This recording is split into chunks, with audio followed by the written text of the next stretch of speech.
ऐसा भी रास्ता है जो कि इंसान को सही दिखाई देता है, लेकिन उस रास्ते के आखिर में मौत है।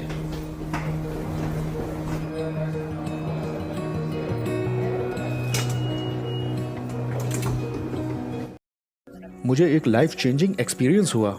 बीच रात में पुलिस से बच के भाग रहा था और उन्होंने मुझे 3 तरफ से घेर लिया था और चौथी तरफ मैहोनिंग रिवर था, उसमें मैं कूद गया और उसे पार कर लिया और दूसरी तरफ जंगल में जाने के लिए रास्ता ले रहा था। और आखिर में मैं जंगल में थोड़ा उलझ गया तो मैंने पाया अपने आप को किसी के बैकयार्ड में। मेरे सामने एक बहुत ही सुंदर बगीचा था और तब मैं उस गार्डन में चलने लग गया और मैं रुक गया। मैं सोचने लगा फिलॉसफी में। मैंने सोचा मुझे कोई परवाह नहीं उनकी जो इस घर में रहते हैं, तो मैं क्यों इतनी मेहनत कर रहा हूँ कि उनकी सब्जियों पर मेरा पैर ना पड़े। इनके लिए मैं क्यों इतना अदब से पेश आ रहा हूँ? क्योंकि मेरा ब्रेन वॉश किया गया है, और किस लिए। मैं तो सालों से नियम तोड़ते आ रहा हूँ, फिर भी समाज ने मुझे मैनिपुलेट करके एक आम आदमी बना दिया है। एक महानता को प्रदूषित कर दिया इन्होंने सामान्य बनाकर। 18 का होते हुए मैंने बम बनाना सीखना शुरू कर दिया था। ज़्यादा कुछ नहीं, बस एनार्किस्ट कुकबुक की एक किताब थी मेरे पास। मैंने बस पाइप बम बनाना और होममेड ग्रेनेड लॉन्चर जोड़ना सीखा था। भेस बदलने की भी एक किताब ली थी ताकि मैं पहचाना ना जाऊं। लेकिन ये सब मुझे बचपने जैसा लगता था, तो मैंने फैसला किया कि मैं केमिस्ट्री मेजर बनूंगा कॉलेज में ताकि मैं कुछ बढ़िया बना सकूं। लेकिन मेरे प्लान्स जो कि बॉम्बर बनने के थे, उन्हें रुकना पड़ा। क्या मैंने बताया कि मैं नास्तिक था? मुझे ये पता है कि आप में से जो बहुत से एथियस्ट हैं वो बहुत परफेक्ट नॉर्मल लाइफ जी रहे हैं, लेकिन मुझे ये समझ नहीं आया कि क्यों ऐसा है। ये सोचिए जरा, हमारा ब्रह्मांड इतना बड़ा है और यहाँ एक छोटा सा तिनका है गैलेक्सी का, और इस घुमावदार गैलेक्सी के कई चक्रों में से एक में गर्म गैस का एक साधारण सा गोला भी है, और इस गर्म गैस के गोले के चारों ओर घूमती हुई एक वाहियात सी कॉस्मिक धूल है जिसे कि हम पृथ्वी कहते हैं। और इस पूरी पृथ्वी पर वो टहलते रहते हैं, वो जो कमज़ोर, खुदगर्ज और खुद को नुकसान पहुंचाने वाली कोशिकाएं हैं, जो कि लगातार यूं भ्रमित रहते हैं कि हम जो करते हैं वो कितना ज़रूरी है। लेकिन ब्रह्मांड को इसकी कोई चिंता नहीं कि आप अपने पड़ोसी से प्यार करते हो या उसको जान से मारने तक टॉर्चर करते हो मज़े के लिए। तो जो थोड़ा बहुत समय तुम्हें मिला है उसमें जो चाहो तुम कर सकते हो। और क्या करेंगे मेरे ये नास्तिक दोस्त जो कि 80 साल या जो उन्हें मिले हैं उसमें? मैं गैस करता हूँ आप कुछ समय के लिए स्कूल जाएंगे और एक जॉब पाएंगे और फिर कुछ दशकों तक काम करेंगे उसमें। हो सकता है साथ साथ परिवार भी बना लें और फिर रिटायर होंगे और बूढ़े होकर के मरेंगे या किसी बीमारी से। कितना असली ना? फ्री थिंकर्स हो ना?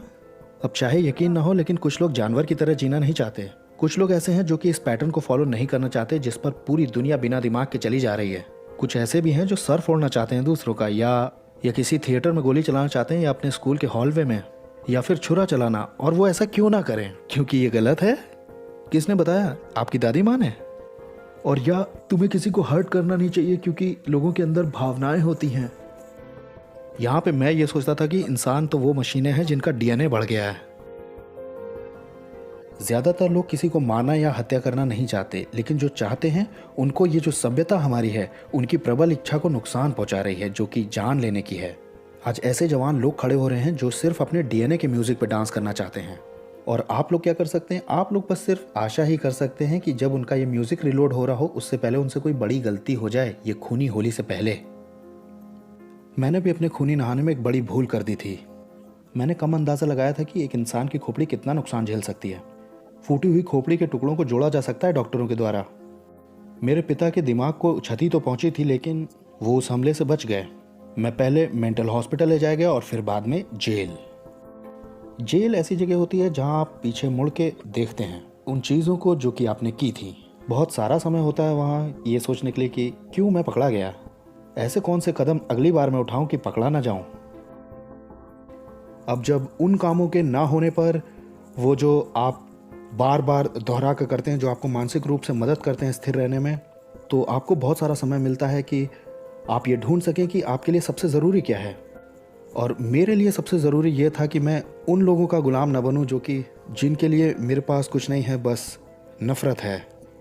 लेकिन लोगों ने मुझ पर अलग अलग तरीके से काबू किया हुआ था मेरी पूरी ज़िंदगी में, जिसका कि ये मतलब निकलता है कि उन्हें एक सबक सिखाने की ज़रूरत। मेरे पास एक पूरी लिस्ट थी जो कि किंडरगार्टन स्कूल तक जाती थी, जिनका कि बेरहमी से कत्ल होना चाहिए था।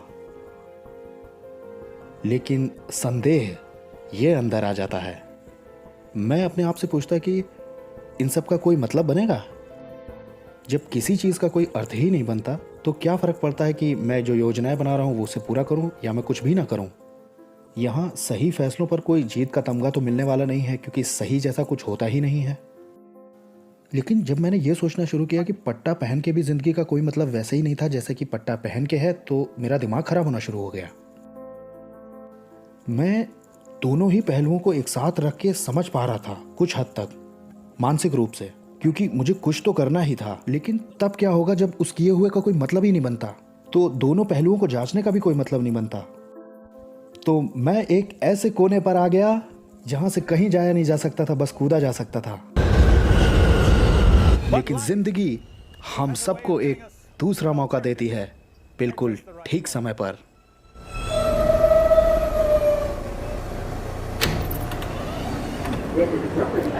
When a man's an empty kettle.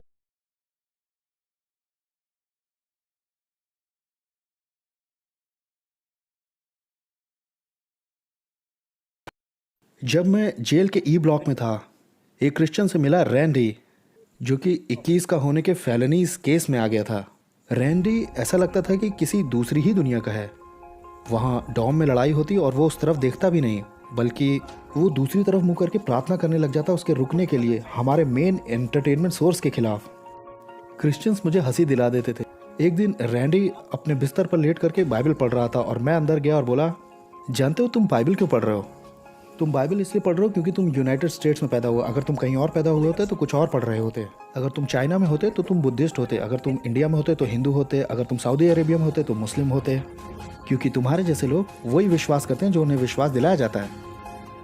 तब तक मैंने दूसरे नास्तिकों को भी यही कहते हुए सुना था, लगभग इन्हीं शब्दों को। तो इसको मैंने ऐसे लिया हुआ था कि यही है कॉमन एथियस्ट बिलीफ क्रिश्चियंस के लिए। और है वैसे ये बहुत हंसी दिलाने वाली बात अपने आप में, क्योंकि मैंने ये माना हुआ था कि ब्रह्मांड कहीं शून्य में से फूट के अपने आप निकल आया बिना किसी कारण के, और जीवन अपने आप पनप गया। और ये कि ये सोचना समझना नेचुरल रिएक्शन है दिमाग में होने वाले पार्टिकल्स के टकराव से। और ये जो मॉरल वैल्यूज़ हैं ये समाज के सिखाए हुए सिद्धांत हैं। और ये कि यीशु के चेलों ने एक कहानी बनाई है उसके जी उठने के बारे में, क्योंकि वो चाहते थे कि उसका पैगाम फैले। मैंने ये सब कुछ यकीन किया हुआ था बिना किसी ज़रूरी छानबीन के, बिना किसी सबूतों की जांच पड़ताल किए, जिसका ये मतलब है कि मैंने भी वही माना हुआ था जो कि मुझे बताया गया था। लेकिन मैं उंगली क्रिश्चियंस पर उठा रहा था। क्यों? क्योंकि ये आसान पड़ता है कि दूसरे का मजाक उड़ा दिया जाए, बजाय इसके कि खुद मेहनत करके सारे विश्वासों को मिला के उसके उसूलों को देखा जाए। एक बड़ी ही रोचक बात हुई जब मैं रैंडी का मजाक उड़ा रहा था। उसने पलट कर झगड़ा किया। बहुत सारे मसीही साइलेंट मोड पर चले जाते हैं जब आप उनसे बहस करेंगे, क्योंकि वो सीन क्रिएट करना नहीं चाहते।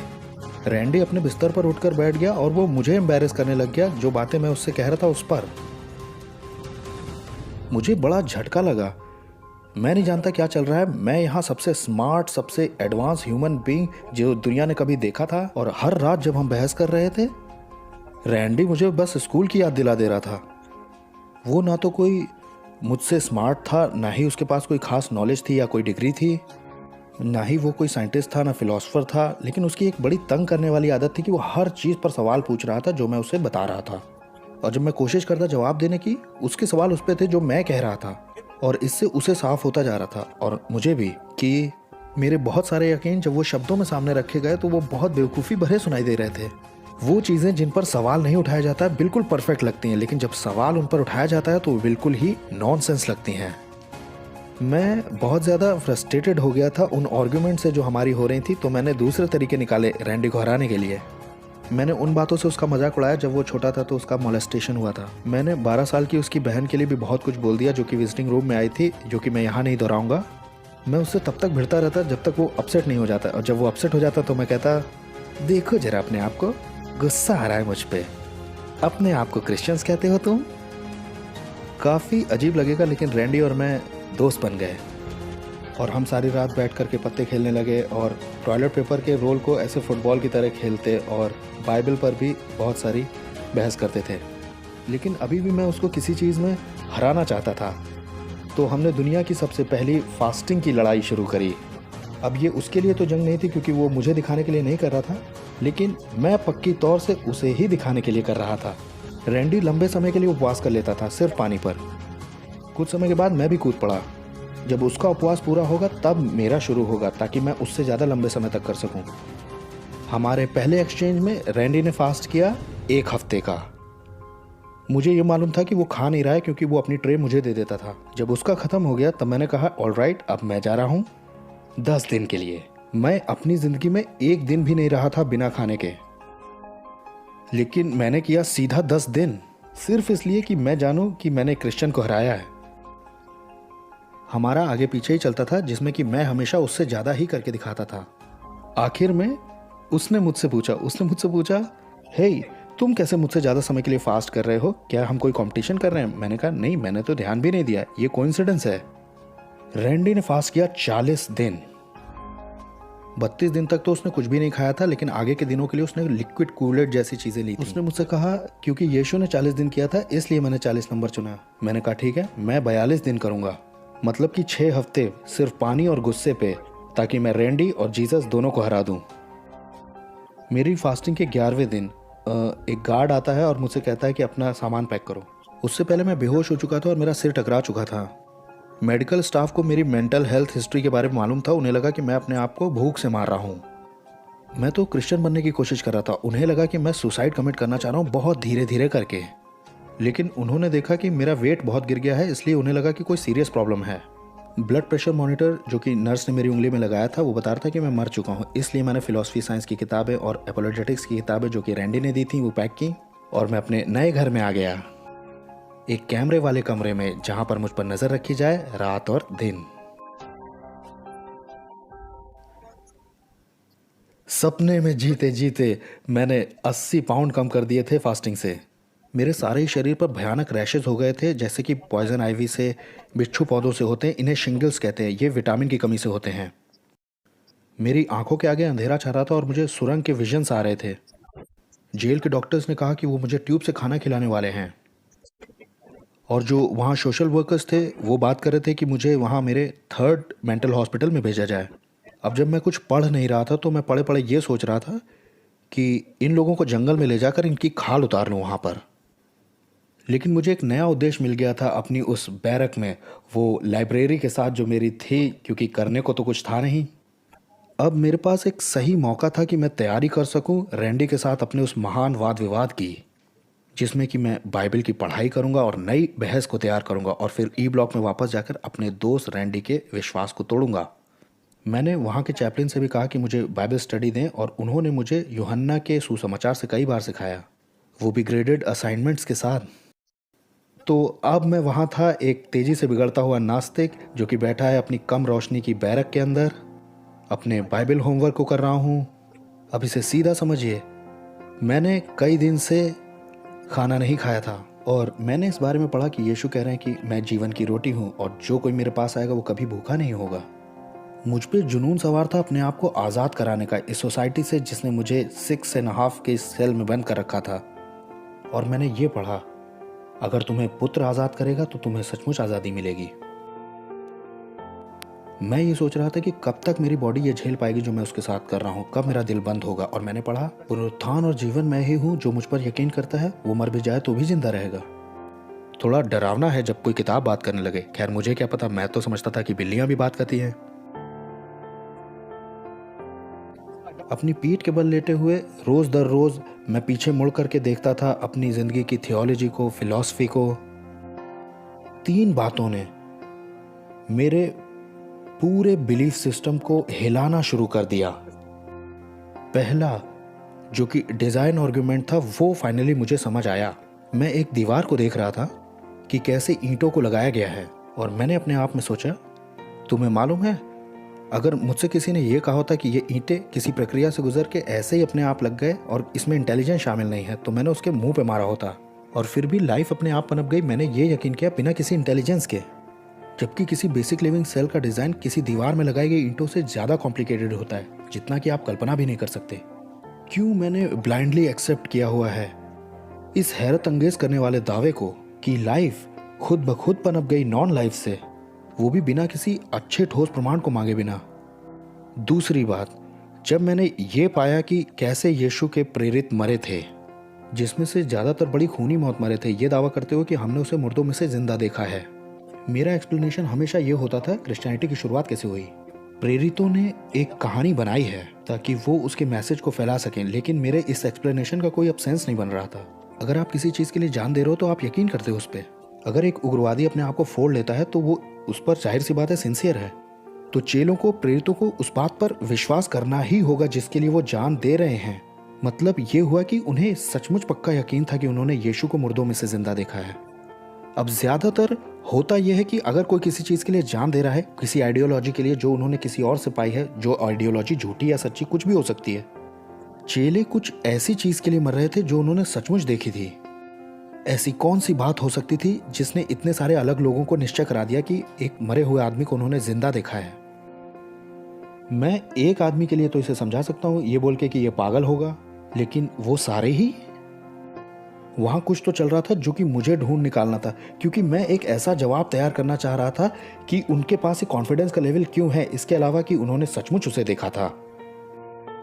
और तीसरा ये कि मुझे इस चीज की चिंता हो गई थी कि यीशु मुझसे सचमुच में बढ़िया हैं। अब अगर आप कंप्लीट मॉरल रिलेटिविस्ट नहीं है या कोई नए नए नास्तिक नहीं है तो आपके लिए जाहिर सी बात है ऐसा हो सकता है कि यीशु मुझसे अच्छे हैं, लेकिन मैं उस वक्त मॉरल इश्यूज पर ज़्यादा ध्यान भी नहीं देता था। तो मेरे दिमाग को इसमें उलझाना बहुत मुश्किल था। जो समस्या खड़ी हुई वो इस तरह की थी। मेरे दो यकीन थे जो कि एक साथ बिल्कुल नहीं जा रहे थे।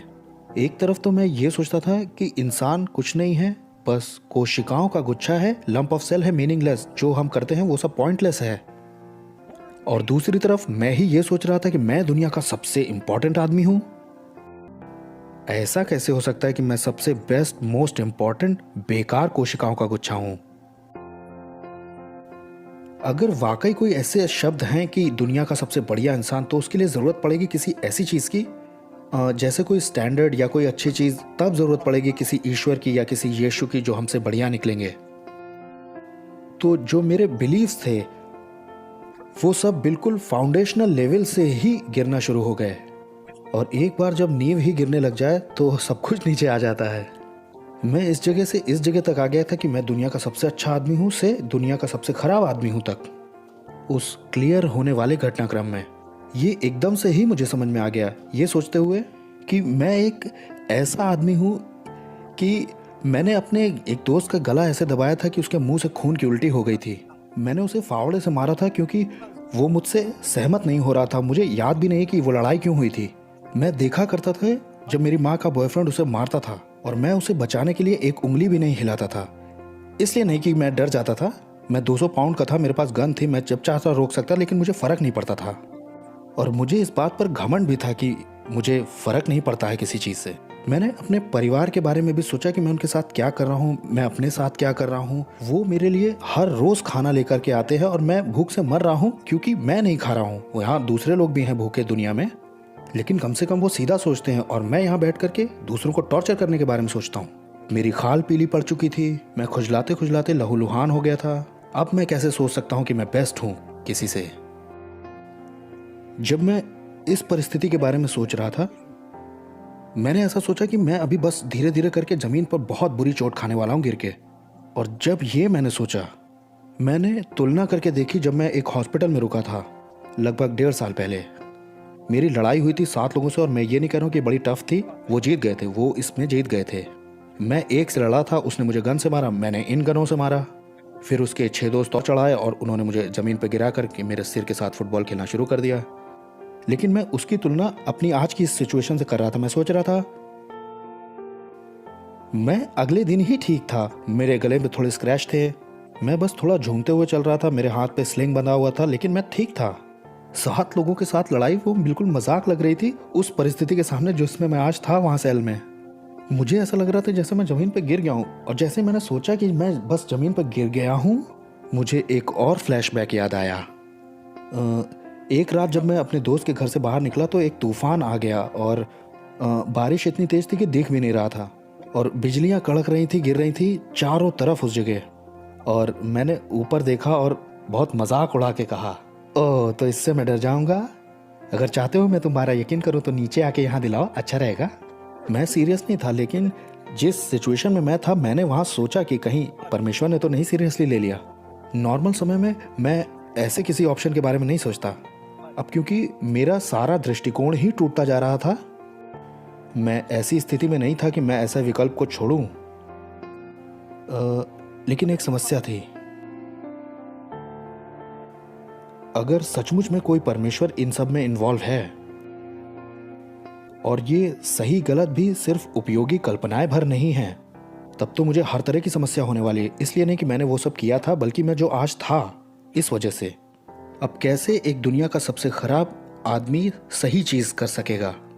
अब ऐसा कोई जादू का बटन तो होता नहीं है जिसे मैं उठा दूं उनको, ओह अब मैं दूसरों की चिंता करने लगा हूं, तो अब मैं कैसे वो काम करूंगा जो कि सही कहलाता है? और तब ये मुझे समझ में आ गया, क्योंकि इसकी अब दो ही संभावनाएं हो सकती, या तो मैं बेरहम, खुदगर्ज और दूसरों की चिंता नहीं करने वाला हूँ, और या जैसा ये सब है वैसा ही, और या तो कोई दूसरा ऐसा व्यक्ति मिले जो मेरे जैसे की मदद कर सके। अब या तो मैं यूं ही बिगड़ा रहूं और इसी के साथ जीता रहूं, और या तो कोई ऐसा हो जो कि इन सब चीज़ों से निपट सके।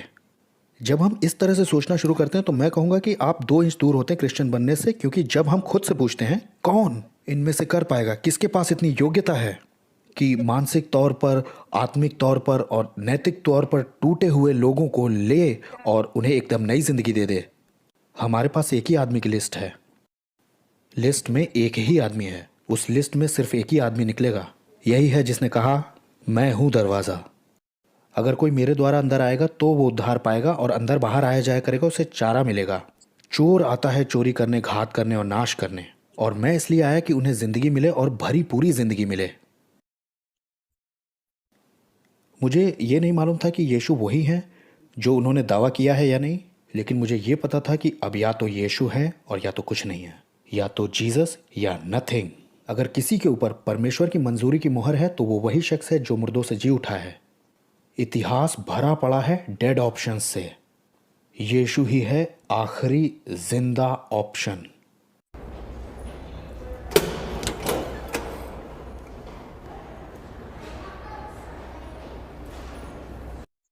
तो मैं घुटनों पे आया अपनी बैरक के अंदर। श्योर मैं किसी चीज के बारे में नहीं था।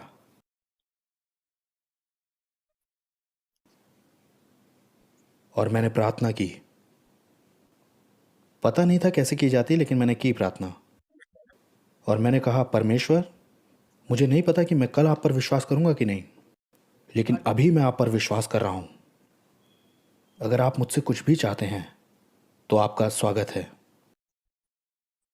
और फिर मैंने एक तरह से वो पापियों वाली प्रार्थना भी की जो मैंने उन बाइबल स्टडीज में पढ़ी थी।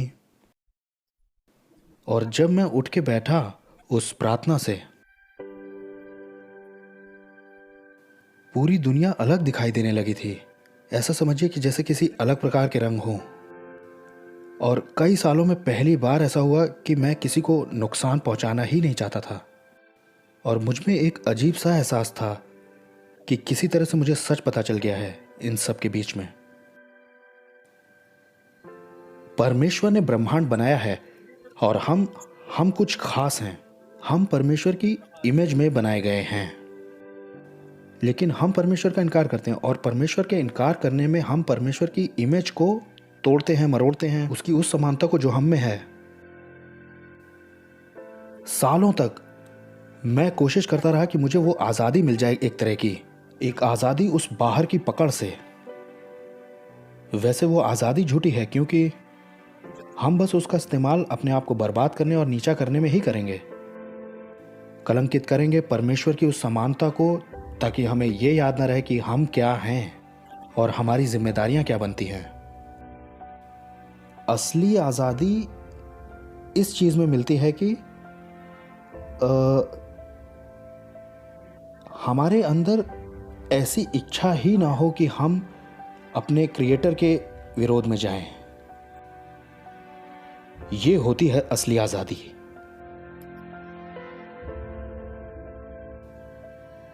मेरे प्रार्थना करने के बाद मुझे ऐसा लगा कि जैसे कि मैं लड़ रहा हूं। नहीं, असलियत में नहीं, मेरा मतलब है कि मैं फिजिकली चिंता में लड़ रहा था अपनी पूरी ज़िंदगी से। और फिर आखिर में मुझे ये मौका मिला कि मैं बैठूं और रेस्ट करूं। वो रेस्ट कभी गया ही नहीं।